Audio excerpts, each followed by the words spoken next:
ओम गम गणपतिये नमः। नमस्कार दोस्तों, स्वागत है आप सभी का हमारे यूट्यूब चैनल पाठफुल हिंदू धर्म में। आप सभी पर भगवान श्री गणेश की कृपा सदा और सर्वदा बनी रहे। आज हम आप सभी को भादव मास में श्री गणेश पुराण में कथा अध्याय 3 का आप सभी को श्रवण कराएंगे। आइए श्रवण कीजिए कथा अध्याय 3 का, जिसमें वर्णन है राजा द्वारा गणेश पुराण श्रवण का संकल्प तथा कथन। महर्षि बोले कि हे राजन, कालांतर में यह वृक्ष पुनः अपना पूर्व रूप धारण करेगा।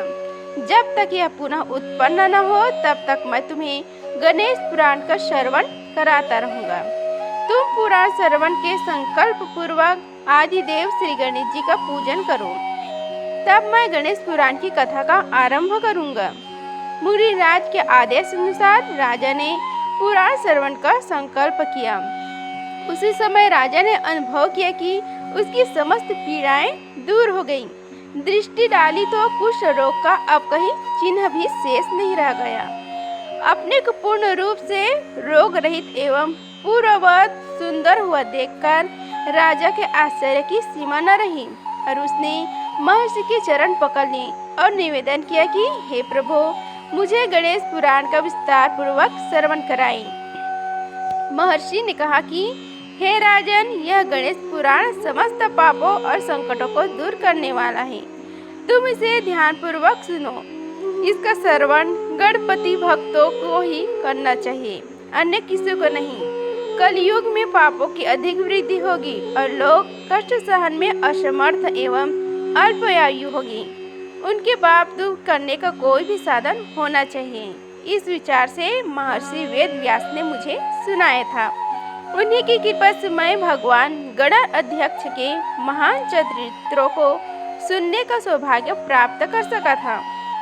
हे महाराज, भगवान गजानन अपने सरल स्वभाव वाले भक्तों को सब कुछ प्रदान करने में सामर्थ्य है।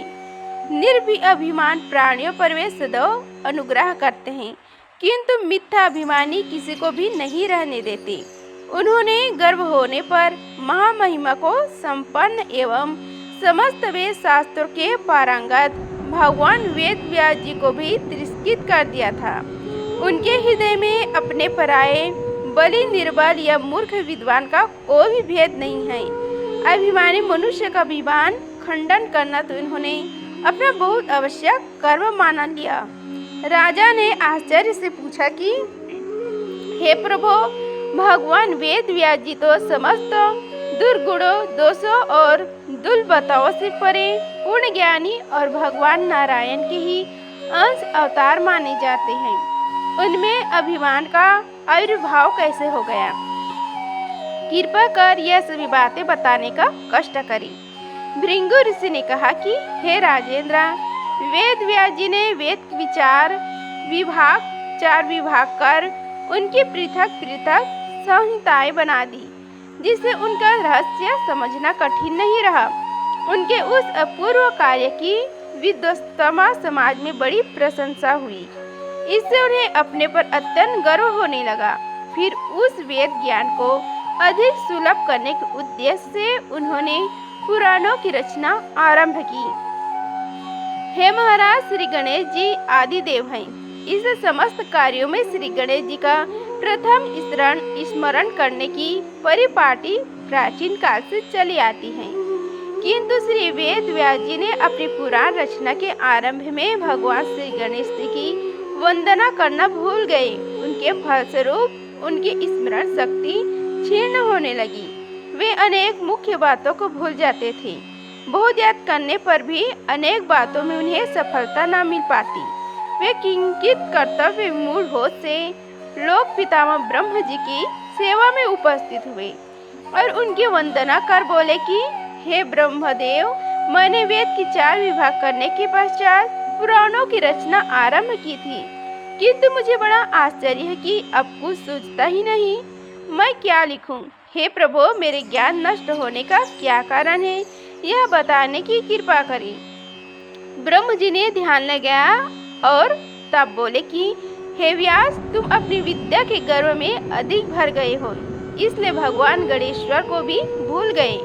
तुमने पुराण रचना के आरंभ में उन आदिदेव की वंदना और मंगल चरण तक नहीं किया, तब फिर तुम्हारा ज्ञान क्यों न नष्ट होता। अब तुम श्री गणेश जी को ही प्रसन्न करो।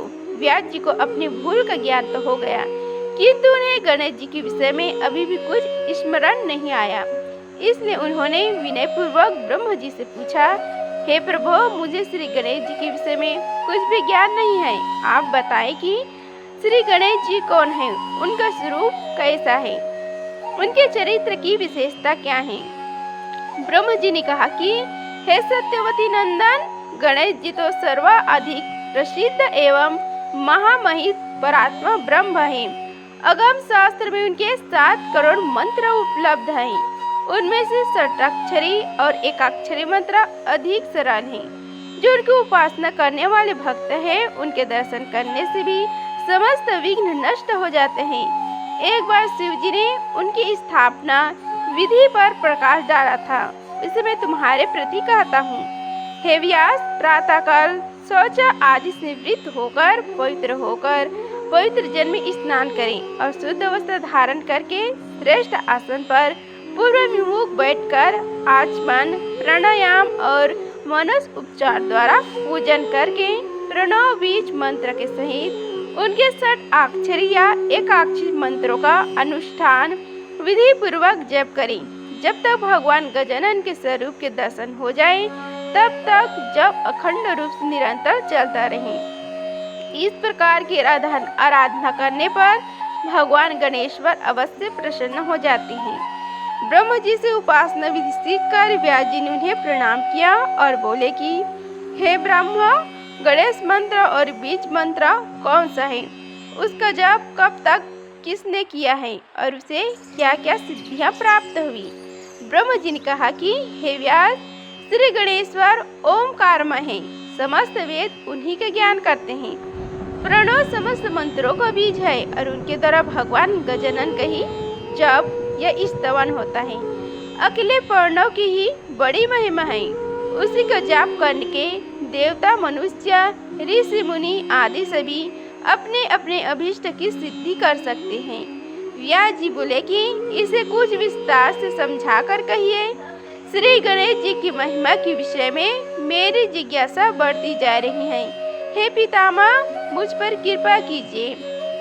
ब्रह्म जी बोले कि हे द्रौपदीयान, मैं तुम्हें प्राचीन काल का एक प्रसंग सुनाता हूँ। जब संसार का प्रलय काल उपस्थित हुआ, तब जल वायु की घोर उत्पात से सृष्टि नष्ट हो गई।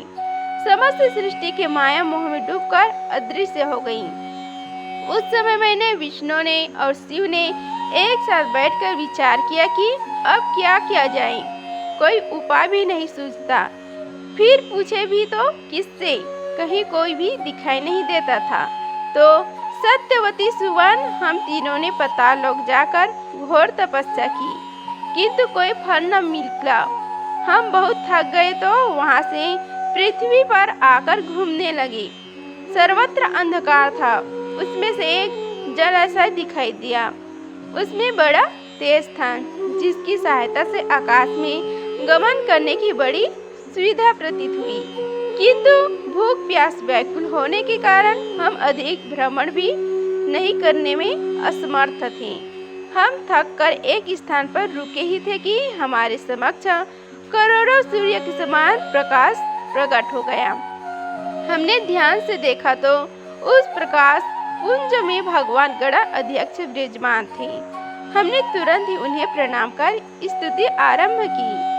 नमो नमो विश्वभृते अखिलेश, नमो नमः कारण कारणाय, नमो नमः वेद विदमदृश्य, नमो नमः सर्वत्रदाय। अर्थात हे विश्व के भरणकर्ता, हे अखिलेश्वर, आपको नमस्कार है। हे समस्त कारणों का भी कारण, हे प्रभु, आपको नमस्कार है। हे नाथ, आप वेदज्ञों के लिए भी अदृश्य ही रहते हैं। हे समस्त वरों के प्रदान करने वाले परमात्मा ब्रह्म, आपको नमस्कार है, नमस्कार है। हम त्रिवेदों की स्तुति सुनकर आदिदेव गणेश्वर ने कहा कि हे त्रिदेव, मैं प्रसन्न हूँ, आप वर मांगिए। तब हमने प्रार्थना की कि हे प्रभु, हम क्या मांगे यह हमारी समझ में नहीं आता, इसलिए आप ही हमें उचित आदेश दीजिए, वही हमारे लिए श्रेष्ठ वर होगा। गण अधिपति गणपति जी मुस्कुराते हुए कहा कि हे ब्रह्म विष्णु शिव, मैं आप तीनों को पृथक पृथक 3 कार्य देना उचित समझता हूँ। चतुरन, आप दृष्टि रचना का कार्य करो, विष्णु उनके पालन का भार ले और अंत में शिव उनका संहार कर दी।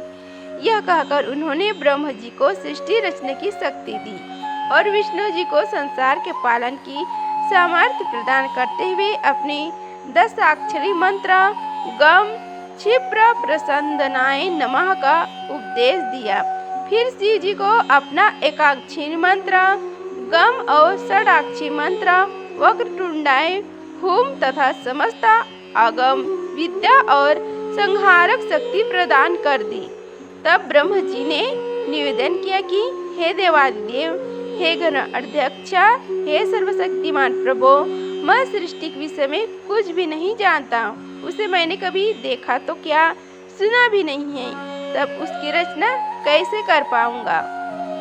गणेश्वर बोले कि हे चतुर्मुख, सृष्टि का दर्शन करना तो मेरे शरीर में विद्यमान अनंत ब्राह्मणों का अवलोकन करो, फिर तो मेरी कृपा से तुम सहज रूप से ही सब कार्य स्वयं करने लगोगी। हे मुने, यह कहकर उन्होंने मुझे दिव्य दृष्टि दी और फिर अपने श्वास के साथ भीतर खींच लिया। उनके अंदर पहुंचकर मैंने अनंत ब्रह्मांड के दर्शन किए। वहाँ मैंने समस्त जीवों के साथ स्वयं को, विष्णु को और शिव जी को भी देखा। जो दृश्य एक ब्रह्मांड में दिखाई दी, वही अन्य ब्रह्मांडों में भी देखे थे, जिससे मैं भ्रमित होकर श्री गणेश जी की स्तुति करने लगा। तब श्री गणेश जी ने मुझे अपने नियत श्वास के साथ बाहर निकाला।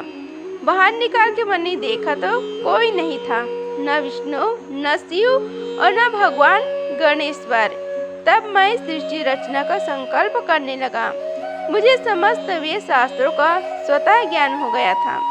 संसार में मेरे समान वेदज्ञ कोई था ही नहीं, इसलिए सर्वत्र मेरी प्रशंसा होने लगी, जिससे मन में बड़े भारी अभिमान की उत्पत्ति हो गई। बस वह अभिमान मेरे कार्य में पूर्ण रूप से बाधक बन गया। सृष्टि रचना के समय अनेक विघ्न आ उपस्थित हुए। तब मैं भगवान गणेश्वर का ही ध्यान करने लगा और मैंने उनकी स्तुति करते हुए केवल इतना ही कहा कि हे प्रभु, इस विपत्ति से उबारिए, हेरम्ब मुझ पर कृपा कीजिए। तभी मैंने आकाशवाणी सुनी, चतुरन, किसी वट वृक्ष के नीचे बैठकर तपस्या करो, साथ ही भगवान गणेश्वर का ध्यान और मंत्र जाप भी करते रहो। महर्षि भृंगु ने राजा सोमकांत के प्रति कहा, हे राजन, तब श्री ब्रह्म जी ने वेद व्यास जी को बताया कि आकाशवाणी सुनने के पश्चात मुझे एक स्वप्न दिखाई दिया कि प्रलय में सब कुछ लीन हो जाने पर भी केवल एक विशाल वट वृक्ष ही शेष बचा खड़ा रहा। उस वृक्ष के एक पत्र पर कोई बहुत छोटा बालक लेटा हुआ है। मैंने ध्यान से देखा तो उसका रूप भगवान विनायक देव के ही समान था। उसके दर्शन कर मुझे बड़ा आनंद हुआ और मैं पुनः गणेश मंत्र का जाप करने लगा। हे मुने, तभी मैंने देखा वह बालक धीरे धीरे मेरे पास आ गया। उसने कहा कि चतुरन, समस्त चिंताओं को त्याग कर मेरे एकाक्षरी मंत्र का 10 लाख जाप करो। जब का यह अनुष्ठान पूर्ण होने पर तुम मेरा साक्षात दर्शन करोगे। बस यह सुगत स्वप्न देखकर मेरी नींद खुल गई। हे व्यास, फिर मैंने एकाक्षरी मंत्र का जप अनुष्ठान आरंभ किया।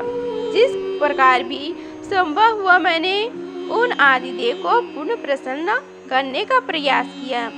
अनुष्ठान पूर्ण होने पर मुझे भगवान श्री गणेश के साक्षात दर्शन हुए। उनके अत्यंत तेजस्वी और विलक्षण रूप के समक्ष मेरे नेत्रों में चौकाचौंध भर गई और स्मृति भी नष्ट हो गई।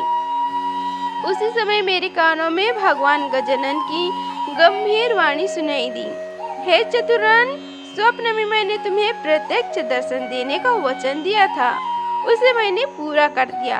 अब तुम अपना अभिलाषित वर मुझसे मांग लो। हे मुनि, मैंने गजानन भगवान को प्रणाम कर निवेदन किया कि हे प्रभु, कार्य में उपस्थित सभी विघ्न दूर हो जाए और मुझे शुद्ध ज्ञान की प्राप्ति हो, जिससे मैं आपके गुण अनुवाद में भी समर्थ हो सकूं। इस पर गणेश्वर प्रभु तथास्तु कहकर अंत ध्यान हो गई। महर्षि भृंगु बोले कि हे राजन, भगवान गण अध्यक्ष के अदृश्य हो जाने पर ब्रह्म जी ने सर्ग रचना का आरंभ किया। सर्वप्रथम उन्होंने मरीचि आदि 14 मानस पुत्र उत्पन्न किए और उन्हें आदेश दिया कि सृष्टि रचो, किंतु उन्होंने अति तपस्वी और अति ज्ञानी होने के कारण चतुर्नन के आदेश पर ध्यान नहीं दिया। फिर विवश हुए चतुर्मुख ने स्वयं सृष्टि की रचना की और निश्चित होकर प्रभु चिंतन करने लगे। इस प्रकार ब्रह्म जी को सर्ग रचना में जो सफलता प्राप्त हुई, उसका पूर्ण श्रेय भगवान गणेश्वर की उपासना का ही है। सनौक जी ने सूत जी से पूछा कि हे प्रभु, गणेश्वर का पूजन केवल ब्रह्म जी ने किया था अथवा किसी अन्य देवता ने भी किया था? विष्णु और श्री तो स्वयं सर्वशक्तिमान प्रभु हैं। समस्त विश्व का पालन और संहार क्रमशः यही दोनों करते हैं, इसलिए यह दोनों ही अपने अपने कार्यों में सामर्थ्य हैं। फिर यह गणेश का पूजन क्यों करते होंगे? उनकी बात सुनकर सूत जी को हंसी आ गई। वे बोले कि हे मुनि, मैं समझ रहा हूँ कि तुम ऐसे अटपटे प्रश्न क्यों कर रहे हो। अवश्य तुम इन प्रश्नों द्वारा लोक कल्याण का साधन करना चाहते हो। वस्तुतः तुम्हारे विचार समस्त विश्व के हित में होने के कारण अत्यंत प्रशंसनीय है। हे सनौक, अब मैं तुम्हारे प्रश्नों का उत्तर देता हूँ। सुनो, श्री गण अध्यक्ष का पूजन समस्त देवताओं ने समय समय पर किया है। जब जब जिस जिस देवता के कार्य में विघ्न व्यवधान की उपस्थिति हुई, तब तब वही वही देवता उन प्रभु की भक्ति भाव पूर्वक आराधना में प्रवृत्त हुई। यहाँ तक कि समस्त शक्ति स्वरूपा देवियों ने भी उन गणपति की उपासना करके अपने अपने अभिष्ट की प्राप्ति की है। हे मुनि, श्री गणेश जी का पूजन ब्रह्म जी ने भी किया था, उसका वर्णन तो मैं कर ही चुका हूँ। भगवान विष्णु ने भी संकटग्रस्त होने पर उन्हीं की उपासना करके सिद्धि प्राप्त की थी। इस संबंध में स्वयं श्री ब्रह्म जी ने व्यास जी को जो उपयान कहा था, वह महर्षि भृंगु ने राजा सोमकांत के प्रति कहा था। उस परम हर्ष को देने वाली गाथा को मैं तुम्हारे प्रति कहता हूँ, तुम ध्यान से सुनो। एक बार जब ब्रह्म जी सृष्टि रचना में लगे थे, तब भगवान विष्णु के कानों से मधुकैटभ नामक 2 दैत्य उत्पन्न हो गए। वे भूख से व्याकुल होकर इधर उधर देखने लगे तो ब्रह्म जी पर दृष्टि पड़ी। फिर क्या था, वे उन्हीं की खाद्य समझकर उनकी ओर दौड़े। ब्रह्म जी उनकी चेष्टा देखकर भयभीत हो गए। उन्होंने व्याकुल होकर योग माया से निवेदन किया कि भगवान विष्णु को जगा दो। हे देवी, अन्यथा यह असुर मुझे खा डालेंगे। योग माया की प्रेरणा से भगवान की निंदा दूर हुई। ब्रह्म जी पर संकट देखकर भगवान ने अपने पंचजन्य की ध्वनि की, जिसे सुनकर त्रैलोक्य कांप उठा। उस ध्वनि को सुनकर मधुकैटभ संचेत हुए और ब्रह्म जी को भूलकर भगवान विष्णु पर टूट पड़ी। अब तो दोनों में घोर युद्ध होने लगा। 5000 वर्ष तक घोर युद्ध हुआ, किंतु असुरों पर विजय न मिल सकी।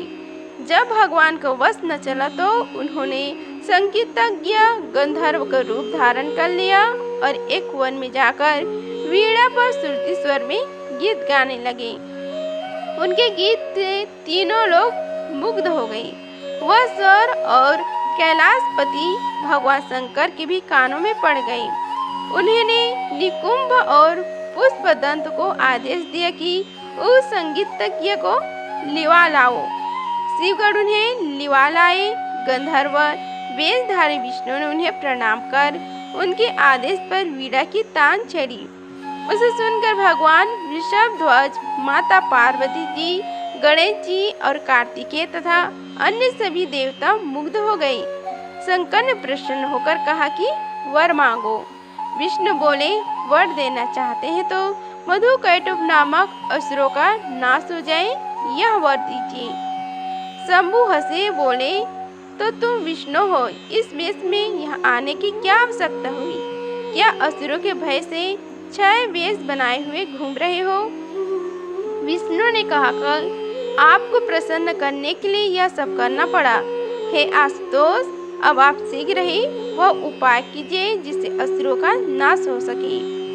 गणेश्वर पूज्यस्ते तो ब्रज युद्धाय केशव, सह च तो माया अमायोहम वस्तम प्रपश्यति। शिव जी ने प्रसन्न मुद्रा में कहा कि हे रामानाथ, यदि अस्त्रों पर विजय प्राप्ति करनी है तो श्री गणेश जी को प्रसन्न करो। वे ही असुरों को अपनी माया से मोहित करके आपके वश में कर सकते हैं। श्री विष्णु जी बोले, उन्हें प्रसन्न करने की विधि बताए। पार्वतीनाथ, बिना विधि की पूजा फल सफल नहीं हो पाती। शिव जी ने उन्हें 16 उपचार युक्त गणपति पूजन की विधि बताई। तत्उपरांत भगवान विष्णु ने श्री गणेश जी की 100 दिव्य वर्ष तक उपासना की। उनके घोर तप से प्रसन्न हुए गजवंदर प्रकट हो गए। उन्होंने कहा, मैं तुम्हारे तप से प्रसन्न हूँ, बोलो क्या चाहते हो? श्री विष्णु जी बोले, मधुकैटभ नामक असुर बहुत प्रबल हो गए हैं, मेरे वश में नहीं आ रहे हैं। अतएव हे पार्वती नंदन, उसके वध का उपाय कीजिए। श्री गणेश जी ने कहा कि हे वैकुंठनाथ, यदि आपने पहले ही मेरा पूजन किया होता तो अब तक असुर प्राप्त हो गए होते। विष्णु जी बोले, हे गणेश्वर, मुझे आपका प्रभाव विदित नहीं था। अब आप ही वही कीजिए जिससे मैं उन असुरों का वध करने में सफल हो सकूं। हे नाथ, इसके साथ मुझे अपनी अन्य एवं दुर्लभ भक्ति भी प्रदान करने की कृपा कीजिए। हे विघ्नहरण, भगवान विष्णु की प्रार्थना सुनकर गणेश्वर ने कहा कि यही होगा। हे रामानाथ, आपके हाथ से वे दोनों असुर शीघ्र ही मारे जाएंगे। इसे चतुर्रण का भय भी दूर हो जाएगा और आपको महान कीर्ति की भी प्राप्ति होगी। हे विष्णु, अब आपके कार्य में कोई विघ्न उपस्थित नहीं होगा। यह वरदान देकर भगवान गणेश्वर अंतर्ध्यान हो गए और भगवान त्रिलोकनाथ वहां से लौटकर अपने स्थान पर पहुँचे, जहां उन्होंने दोनों असुरों को युद्ध के लिए सुमुद्र देखा। त्रिलोकनाथ को वहां आए देखकर उनकी ओर झपटते हुए बोले, तुम बड़े डरपोक हो जो रण क्षेत्र छोड़कर ही भाग गए। विष्णु हंसे और उन्होंने युद्ध करके मधुकैटभ का संहार कर दिया, जहां उन्होंने गणेश्वर की आराधना की थी। वह स्थान सिद्ध क्षेत्र के नाम से प्रसिद्ध हुआ। इस प्रकार भादो मास में गणेश पुराण में कथा अध्याय 3 का समाप्त हुआ। बोलो श्री गणेश भगवान की जय। अगर आप सभी की वीडियो अच्छी लगी होगी तो वीडियो को लाइक कीजिए, चैनल को सब्सक्राइब कीजिए और कमेंट बॉक्स में जय श्री गणेश लिखिए। धन्यवाद, मिलते हैं अगले वीडियो में। तब तक के लिए हर हर महादेव।